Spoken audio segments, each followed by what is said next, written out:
ब्रिल्स express newspaper reading class में आप सभी का हार्दिक स्वागत है।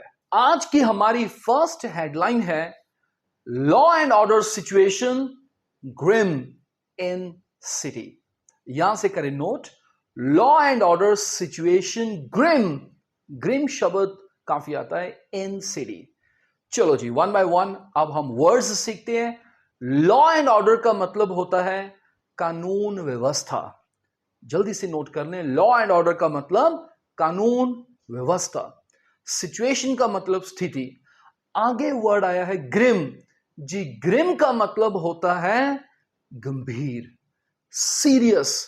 जब सिचुएशन गंभीर हो, अक्सर अखबारों में सीरियस की बजाय ग्रिम शब्द लिखा जाता है। सो अब हेडलाइन बहुत ही हुई clear. Law and order situation grim in city का मतलब हुआ शहर में कानून व्यवस्था की स्थिति गंभीर। गंभीर की इंग्लिश एक तो आ गई सीरियस, और एक आज हमने सीखी ग्रिम। सिचुएशन के साथ ये काफी चलता है। एक और वर्ड आपने सीखना है गंभीर की इंग्लिश, और वो है ग्रेव। ग्रेव का मतलब एक तो कब्र भी होता है जिसमें दफनाया जाता है, कब्र को भी ग्रेव बोलते हैं, लेकिन ग्रेव का मतलब गंभीर भी होता है। आओ एक एग्जाम्पल से सीखें। देखिए for example, this problem will lead to grave consequences. Lead to का मतलब होता है कारण बनना, कंसिक्वेंसेस का मतलब होता है रिजल्ट्स, परिणाम, नतीजे। तो इसका मतलब हुआ यह समस्या के जो नतीजे होंगे बड़े गंभीर होंगे, मतलब इस समस्या के गंभीर परिणाम निकलेंगे, मतलब यह समस्या गंभीर परिणामों का कारण बनेगी। तो ग्रेव के साथ कंसिक्वेंसेस काफी लिखा जाता है। ग्रेव कंसिक्वेंसेस, गंभीर परिणाम, सीरियस रिजल्ट्स। आओ एक और एग्जांपल देखें। This problem is a matter of grave concern. Grave के साथ कंसर्न भी आपको काफी लगा मिलेगा। मैं आपको यहां सिखा दूं, कंसर्न का मतलब एक तो होता है संबंध। हम अक्सर बोलते हैं इस चीज में तेरा क्या कंसर्न है, तेरा क्या संबंध है। लेकिन एक कंसर्न का मतलब चिंता भी होता है, वरी। कंसर्न मीन्स चिंता।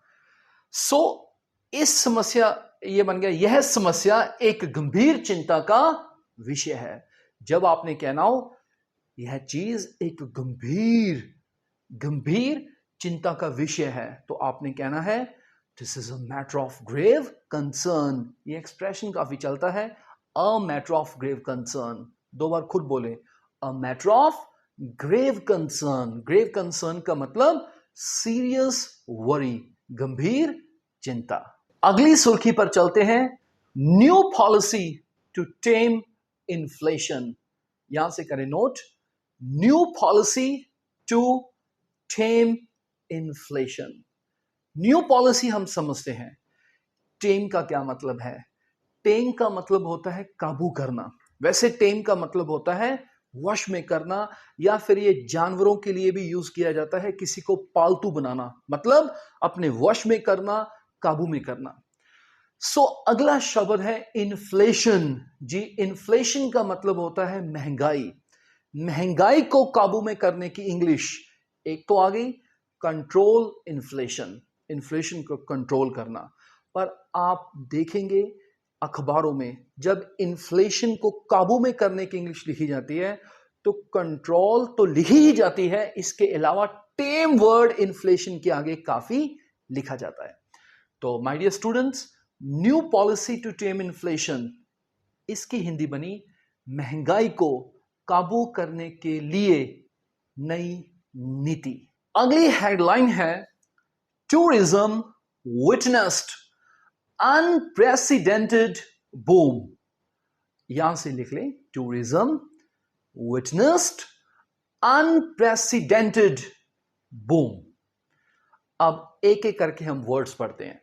पहला शब्द है टूरिज्म। टूरिज्म का मतलब पर्यटन, क्लियर है। अगला वर्ड है विटनेस। विटनेस का मतलब देखना। वैसे याद रखें, विटनेस को हम कोर्ट्स में काफी यूज करते हैं, वर्ड गवाह भी बोलते हैं। विटनेस का मतलब यहां पर क्या है, देखना। और इस हेडलाइन में मेन वर्ड है अनप्रेसिडेंटेड। मैं आपको याद करवाता हूं, अनप्रेसिडेंटेड। जी, अनप्रेसिडेंटेड का मतलब पहले नोट कर लें, अभूतपूर्व। अब इसे आसान भाषा में समझाता हूं। अनप्रेसिडेंटेड यानी अभूतपूर्व, हम उसे कहते हैं जो चीज पहले कभी हुई ना हो, अब हो रही है, एक नई चीज, उसे हम क्या बोलते हैं, अनप्रेसिडेंटेड। हेडलाइन को समझाने से पहले मैं आपको एक तो इजी एग्जांपल्स दे देता हूं। मान लीजिए आप बाजार में खड़े हैं, आपने कहना हो यार बाजार में इतना ज्यादा रश है आज, इतना रश पहले कभी नहीं हुआ। तो हम क्या कहेंगे, बाजार में क्या है, अनप्रेसिडेंटेड रश है। अनप्रेसिडेंटेड रश का मतलब इतना रश, पहले इतना रश कभी नहीं हुआ। एक और एग्जांपल से समझा देता हूं। अगर हमने कहना हो यार इंडियन गवर्नमेंट ने क्राइम को कंट्रोल करने के लिए एक अनप्रेसिडेंटेड स्टेप उठाया है। अगर न्यूज़पेपर में लिखा हो अनप्रेसिडेंटेड स्टेप, इसका मतलब है, मतलब एक ऐसा कदम उठाया है, वो कदम पहले कभी भी उठाया नहीं गया हो, उसे हम क्या बोलते हैं, अनप्रेसिडेंटेड, जो चीज पहले कभी ना हुई हो। तो चलते हैं आगे। अगला वर्ड है बूम। बूम का मतलब होता है उछाल, एकदम से किसी चीज में वृद्धि, एकदम से किसी चीज में उछाल, उसे हम बोलते हैं, क्या बोलते हैं, बूम। आओ देखें, जैसे हम अक्सर बोलते हैं सेल में बूम आ गया, तो इस हेडलाइन को हम हिंदी में करते हैं, टूरिज्म विटनेस्ड अनप्रेसिडेंटेड बूम। इसका मतलब हुआ पर्यटन ने देखा अभूतपूर्व उछाल। जी, इसका मतलब यह हुआ कि टूरिज्म इंडस्ट्री में इतना उछाल, इतनी इंक्रीज आई होगी कि इतनी इंक्रीज, इतना बूम पहले कभी नहीं हुआ होगा।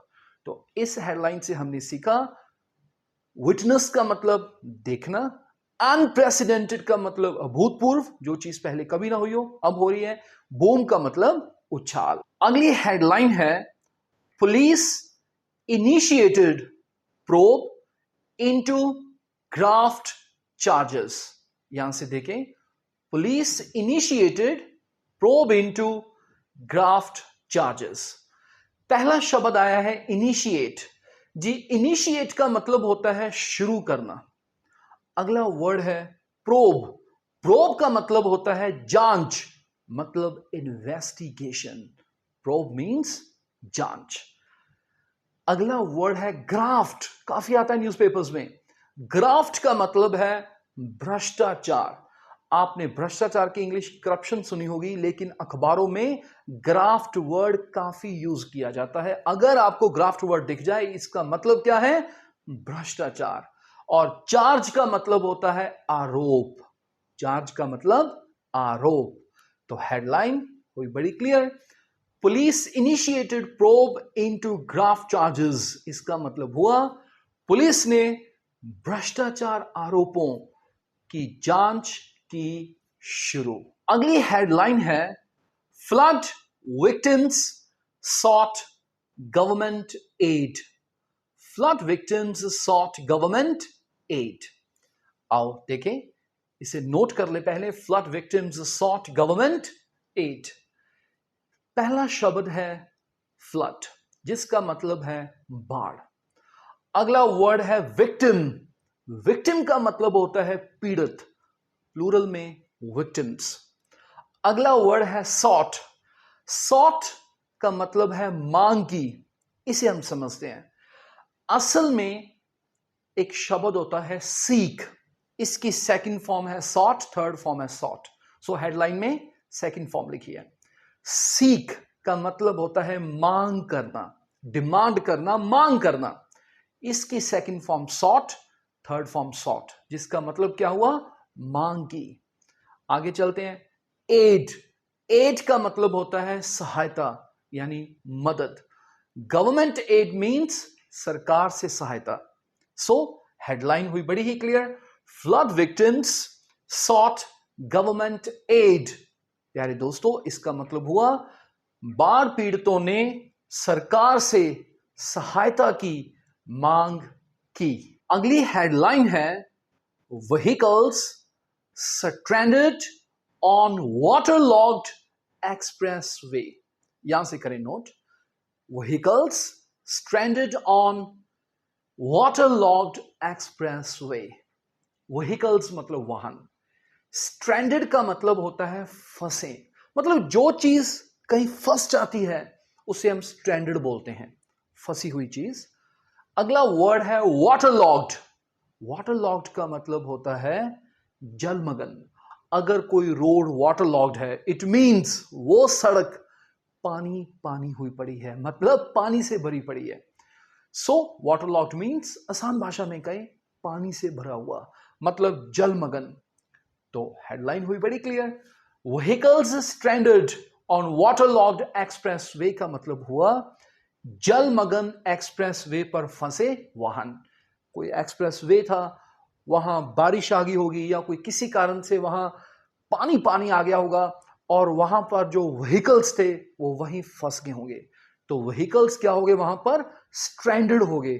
किस किस चीज पर? On express, on waterlogged expressway. अगली हमारी हेडलाइन है continuous downpour disrupted traffic. Continuous downpour disrupted traffic. So continuous हम समझते हैं लगातार, डाउनपोर का मतलब होता है तेज बारिश या फिर मूसलाधार बारिश। बहुत तेज बारिश को हम डाउनपोर बोल देते हैं। अगला वर्ड है डिसरप्ट। डिसरप्ट का मतलब होता है बाधित करना। जब कोई चीज किसी को डिसरप्ट करे, इट मींस वो उसे बाधित कर रही है, उसमें बाधा डाल रही है। सो हमारी हेडलाइन है कंटिन्यूस डाउनपोर डिसरप्टेड ट्रैफिक। इसका मतलब हुआ लगातार तेज बारिश ने यातायात मतलब ट्रैफिक किया बाधित। ट्रैफिक किया बाधित। क्या सीखा इस हेडलाइन से? डाउनपोर का मतलब तेज बारिश, डिसरप्ट ट्रैफिक का मतलब यातायात को बाधित करना, उसमें बाधा डालना। माय डियर स्टूडेंट्स, ये थे हमारे आज के कुछ इंपॉर्टेंट वर्ड्स। आई होप आपको ये सारे समझ में आ गए। इन्हें करना है आपने प्रैक्टिस।